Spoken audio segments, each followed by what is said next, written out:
अस्सलामु अलैकुम दोस्तों, मैं हूं मान और मैं हूं नमान और आप देख रहे हैं मान या ना मान, जहां बात होती है सीधी बिना फिल्टर के।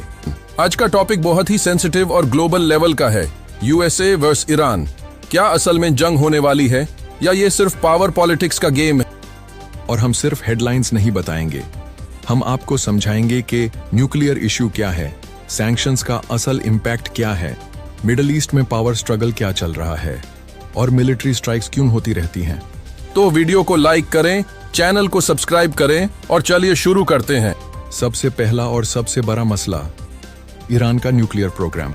अमेरिका का कहना है कि ईरान यूरेनियम एनरिचमेंट इतनी लेवल तक कर रहा है कि वो न्यूक्लियर वेपन बना सकता है। और अगर ईरान ने न्यूक्लियर बॉम्ब बना लिया तो मिडिल ईस्ट का बैलेंस ऑफ पावर चेंज हो जाएगा। 2015 में एक न्यूक्लियर डील हुई थी जिसे joint comprehensive plan of action JCPOA कहते हैं। इस डील के मुताबिक ईरान अपना न्यूक्लियर प्रोग्राम लिमिट करेगा और बदले में सैंक्शंस कम होंगे। लेकिन 2018 में डोनाल्ड ट्रंप ने इस डील से अमेरिका को निकाल लिया। उनका कहना था कि ये डील ईरान को रोक नहीं सकती। ईरान का स्टांस क्लियर है, वो कहता है हमारा प्रोग्राम पीसफुल है, एनर्जी प्रोडक्शन और मेडिकल रिसर्च के लिए है। लेकिन अमेरिका और खास तौर पर इजराइल इस बात को तस्लीम नहीं करते। इजराइल ओपनली कहता है कि वो ईरान को न्यूक्लियर पावर नहीं बनने देगा। यहाँ नस्ल प्रॉब्लम ट्रस्ट का है। अमेरिका को डर है कि ईरान सीक्रेटली वेपन बना लेगा। ईरान को लगता है कि अमेरिका उसकी सॉवरेंटी पर प्रेशर डाल रहा है। अब बात करते हैं सैंक्शंस की, इकोनॉमिक प्रेशर। अमेरिका ने आयरन के ऑयल एक्सपोर्ट्स, बैंकिंग सिस्टम और इंटरनेशनल ट्रांजैक्शंस पर सख्त पाबंदियां लगा दी। रिजल्ट, ईरान की करेंसी गिर गई, इन्फ्लेशन बढ़ गया, रोजगार के मसाइल पैदा हो गए। ईरान का कहना है कि ये इकोनॉमिक वॉर है, आम लोग सफर कर रहे हैं। अमेरिका का कहना है कि सैंक्शंस का मकसद है ईरान को निगोशिएट करने पर मजबूर करना। लेकिन सवाल ये है, क्या सैंक्शंस रेजीम को कमजोर करते हैं या और ज्यादा स्ट्रॉन्ग बना देते हैं? हिस्ट्री देखें तो अक्सर सैंक्शंस से मुल्क डिफेंसिव हो जाता है और ज्यादा एग्रेसिव पॉलिसीज अपना लेता है। अब आते हैं पावर स्ट्रगल पर। यह सब सिर्फ न्यूक्लियर तक लिमिटेड नहीं। ईरान अपना इन्फ्लुएंस एक्सपैंड कर रहा है लेबनान, इराक, सीरिया और यमन में।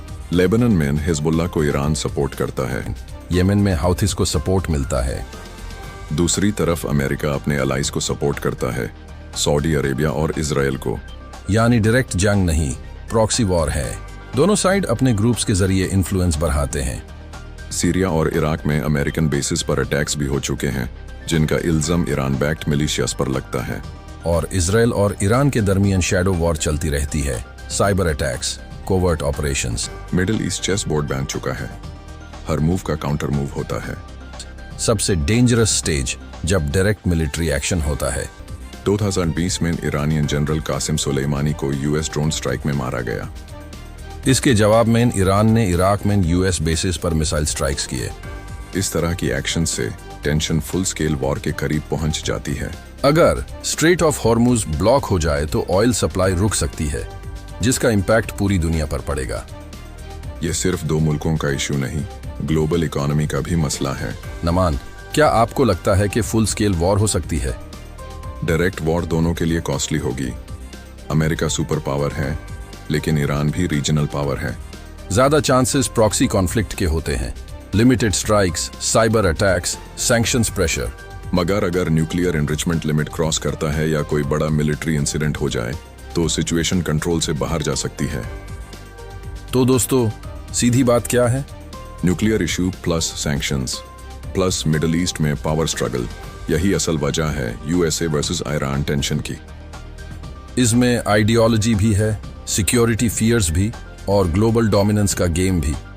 और जब तक ट्रस्ट बिल्ड नहीं होता ये टेंशन खत्म होना मुश्किल है। आप क्या सोचते हैं, क्या डिप्लोमेसी जीतेगी या कॉन्फ्लिक्ट बढ़ेगा? कमेंट सेक्शन में जरूर बताएं। वीडियो को लाइक करें, शेयर करें और सब्सक्राइब करें। मान या ना मान। अल्लाह हाफिज।